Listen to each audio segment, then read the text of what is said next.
ফেরাউন ধ্বংস হয়ে যাবে, এটা তিনি আগেই স্বপ্নে দেখেছিলেন।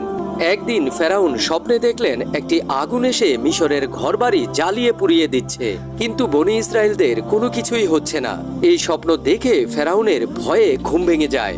এরপর ফেরাউন দেশের বড় বড় জাদুকর ও জ্যোতিষীদের ডেকে আনলেন এবং তাদের কাছে তার স্বপ্নের ব্যাখ্যা জানতে চাইলেন। জাদুকররা তাকে বলল, অতি দ্রুত বনি ইসরায়েলে একটা পুত্র সন্তান জন্মগ্রহণ করবে এবং তার হাতেই মিশরবাসীদের ধ্বংস হবে আর ফেরাউনের পতন ঘটবে।